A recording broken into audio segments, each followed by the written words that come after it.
Hey guys, this is Sam and today we are taking a look at the top 5 changes in iOS 8.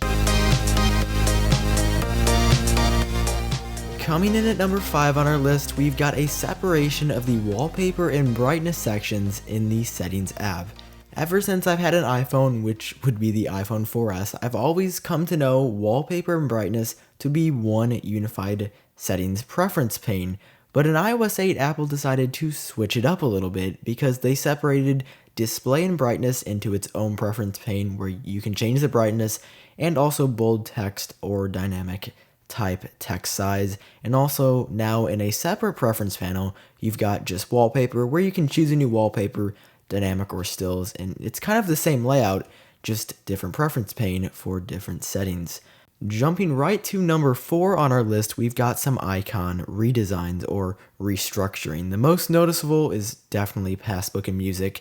Passbook now has a new Apple Pay credit card at the top right above the small airplane icon, and the Music icon has reversed its gradient, I believe. The darker used to be on the top and now the orange is on the top. Another small change there. Something interesting to note is that on Apple's website for the iPhone 6 and iOS 8, there is a redesigned iBooks icon, but that just isn't present in the iOS 8 Gold Master. It may be present in the final version of iOS 8, but at the time of recording this video, the new iBooks icon wasn't present in the Golden Master version of iOS 8. Coming in at number 3 is the brand new QuickType keyboard. Since basically iOS 1.0, the keyboard has stayed the same. It's got the same characters, at least for the English keyboard, and nothing has truly changed other than a redesign, obviously for iOS 7. But in iOS 8, Apple decided to take a different route because with the QuickType keyboard, they give you predictive keyboard suggestions, something that our Android friends have been enjoying for quite some time now. Finally, this is on iOS. Quick, predictive keyboard suggestions. Just typing text is a lot faster, and I've actually found myself using QuickType a lot more than I initially thought I would. At number 2, we've got a change that I really am not so fond of, and that is that whenever you're using one of Apple's default apps and you turn your device that is to the left or right to enter landscape mode, you can no longer see your status bar. It just completely disappears. You can't see your time, you can't see your battery, and you can't see if you're on Wi-Fi or LTE, or even merely what your cellular signal strength is.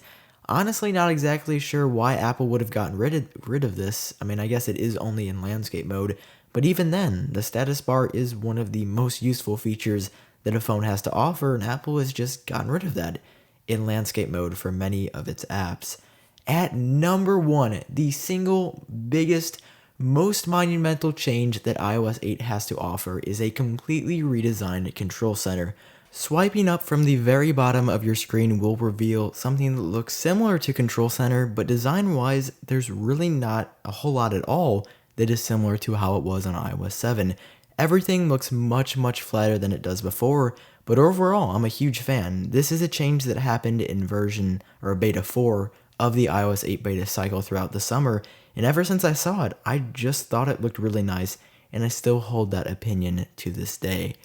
So guys, those were the top 5 changes that iOS 8 has to offer. If you enjoyed watching the video, as always, feel free to click that like button down below, and of course subscribe for ongoing and continuous iOS 8 coverage. Thanks for taking the time to watch this video, and I will catch you guys later.